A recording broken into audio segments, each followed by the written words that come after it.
ഞാനിപ്പോൾ നിൽക്കുന്നത് പാലക്കാട് നിന്നും ഏകദേശം ഒരു 10 കിലോമീറ്റർ അകത്തേക്ക് മാറി കണ്ണാടി എന്ന് പറയുന്ന ഒരു സ്ഥലത്താണ്. അവിടെ ഒരു ക്ഷേത്രമുണ്ട്. ആ ക്ഷേത്രത്തിൽ ഇന്ന് ഒരു ഭജൻസ് നടക്കുന്നത്. ആ ഭജൻസിൽ പങ്കുചേരാൻ വേണ്ടി വന്നതാണ്. ഈ പരിപാടി ഇന്നിവിടെ അവതരിപ്പിക്കുന്നത് ബീഹാറിലെ മധുബാനിൽ ജനിച്ച് അലി നഗറിൽ നിന്നും ജനവിധി നേടിയ ഭാരതത്തിലെ ഏറ്റവും പ്രായം കുറഞ്ഞ ഒരു MLA ആണ് ശ്രീ മൈഥിലി ഠാക്കൂർജി. ഈ മൈഥിലി ഠാക്കൂർജിയുടെ ഭക്തി സാന്ദ്രമായ ഒരു ഭജൻസാണ് ഇന്നിവിടെ നടക്കുന്നത്. അപ്പം മൈഥിലി ഠാക്കൂർജിയുടെ ഭക്തി നിർഭരമായ ആ ഭജൻസിനൊരു പ്രത്യേകത എന്താണെന്ന് വെച്ച് കഴിഞ്ഞാൽ, ഹൃദയത്തിൽ നിന്ന് വരുന്ന ആ ഭക്തിയുടെ അവരുടെ കണ്ഠത്തിൽ നിന്ന് വരുന്ന സ്വരമാധുരിയിൽ ഏതൊരു ഭക്തനും ആനന്ദലഹരിയിൽ ആറാടിക്കാൻ പറ്റുന്ന ഒരു മാസ്മരിക കഴിവ്, ഒരു പ്രത്യേക വൈബ് ആ ഭജൻസിനുണ്ട്. അപ്പോൾ അത് കേട്ടതിന് ഞാനിവിടെ എത്തിയതാണ്. ആ കാണുന്ന സ്റ്റേജിലാണ് ആ പരിപാടി അന്ന് നടക്കുന്നത്. നമുക്ക് ഈ ക്ഷേത്രവും പരിസരവും ഒക്കെ ഒന്ന് കണ്ടതിന് ശേഷം നമുക്ക് ആ ഭജൻസിലേക്ക് കടന്നു ചെല്ലാം. ഭജൻസ് തുടങ്ങിയിട്ടില്ല. അപ്പോൾ ഇവിടുത്തെ ക്ഷേത്രമൊക്കെ ഒന്ന് കാണാം. ആധുനിക ശൈലിയിൽ വളരെ മനോഹരമായി പണി കഴിപ്പിച്ച ഒരു ക്ഷേത്രമാണിത്. ഭദ്രകാളിയുടെയും നാഗരാജാവിൻ്റെയും നാഗയക്ഷിയുടെയൊക്കെ ഉഗ്രമൂർത്തി ഭാവത്തിലിരിക്കുന്ന പ്രതിഷ്ഠയുള്ള ഒരു ദേവീക്ഷേത്രമാണ്. അപൂർവങ്ങളിൽ കാണപ്പെടുന്ന ചില പ്രതിഷ്ഠകളാണ് നാഗയക്ഷി നാഗരാജ ക്ഷേത്രങ്ങൾ. തികച്ചും ഗ്രാമീണ ഭംഗിയിലാണ് ഈ ക്ഷേത്രം നമുക്ക് കാണാൻ പറ്റുന്നത്. ഒരു സിനിമ കാണുന്ന അതേ ലുക്കോടെ നമുക്കിത് കാണാൻ പറ്റും. തൊട്ടടുത്ത് കാണുന്ന പാടം നമുക്ക് വളരെ മനോഹരത തോന്നിക്കുന്നുണ്ട്.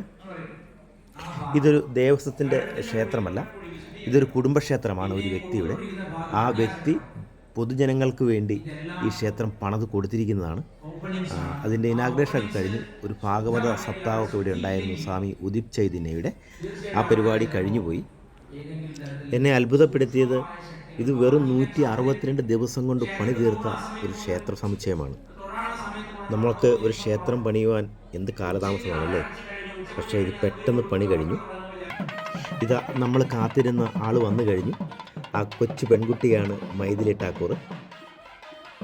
ഞാൻ ആദ്യമായിട്ടാണ് ഠാക്കൂർജിയെ ആദ്യം കാണുന്നത്. ക്ഷേത്ര കമ്മിറ്റി നിറകുംഭത്തോടെ നിറഞ്ഞ വാദ്യമേളത്തോടെയാണ് ഠാക്കൂർജിയെ സ്വീകരിച്ചത്. യാതൊരു തരത്തിലുള്ള ജാടയോ ഒരു തരത്തിലുള്ള അഹംഭാവവും ഇല്ലാതെ തികച്ചും ഭക്തിസാന്ദ്രമായ അന്തരീക്ഷത്തിലാണ് ഠാക്കൂർജി കടന്നു ചെല്ലുന്നത്. എനിക്ക് സത്യം പറഞ്ഞാൽ ഒരു MLA കണ്ട ഒരു അനുഭവമല്ല. ഇതൊക്കെ നമ്മുടെ നാട്ടിലെ പെൺകുട്ടികൾക്കും ഒരു പ്രചോദനമാകട്ടെ എന്നാണ് എനിക്ക് ആഗ്രഹിക്കാനുള്ളത്. സ്ത്രീ ശക്തി അല്ലെങ്കിൽ നാരീശക്തി എന്താണെന്നൊക്കെ തെളിയിക്കാൻ നമ്മുടെ കുട്ടികൾക്കാകട്ടെ. നല്ല സ്ഫുടമായ ഇംഗ്ലീഷിലും ഹിന്ദിയിലുമാണ് ഠാക്കൂർജി ജനങ്ങളോട് സംസാരിച്ചത്. എൻ്റെ ആത്മമിത്രവും എൻ്റെ ആത്മഗുരുവും ഒക്കെയായ സ്വാമി ഉദിത് ചൈതന്യയാണ് അദ്ദേഹത്തെ ഇങ്ങോട്ട് കൂട്ടിക്കൊണ്ട് വന്നിരിക്കുന്നത്. അവിടെ വെച്ച് അദ്ദേഹത്തെ കണ്ട് പരിചയം പുതുക്കാനും എനിക്ക് സാധിച്ചു. സ്വാമി ഉദിത് ചൈതന്യയെ എനിക്ക് വർഷങ്ങളായിട്ട് പരിചയമുള്ള ആളാണ്. ഞാൻ അദ്ദേഹത്തിൻ്റെ ആശ്രമത്തിലൊക്കെ പോയി താമസിച്ചിട്ടുണ്ട്. എനിക്ക് വ്യക്തിപരമായി അടുപ്പമുള്ളൊരു വ്യക്തിയും കൂടിയാണ് സ്വാമി ഉദിത് ചൈതന്യ. അദ്ദേഹത്തിൻ്റെ കൂടെ നിരവധി യാത്രകൾ ഞാൻ ചെയ്തിട്ടുണ്ട്. ഈ തിരക്കിനിടയിലും അദ്ദേഹം എന്നെ തിരിച്ചറിയുകയും എന്നോട് കുശലം ചോദിക്കുകയൊക്കെ ചെയ്തു. എനിക്ക് വളരെയധികം സന്തോഷമായി. ക്ഷേത്ര കമ്മിറ്റി നമ്മുടെ ആരാധനാപാത്രത്തെ അല്ലെങ്കിൽ നമ്മുടെ ഗായികയെ, നമ്മുടെ MLAയെ സ്റ്റേജിലേക്ക് ആനയിച്ച് സ്നേഹത്തോടെ സ്വീകരിച്ച് കൊണ്ടുവരുന്നൊരു കാഴ്ചയാണ് ഇപ്പോൾ കാണുന്നത്. ഠാക്കൂർജി പാരമ്പര്യമായിട്ട് ഒരു സംഗീത കുടുംബത്തിലെ അംഗമാണ്.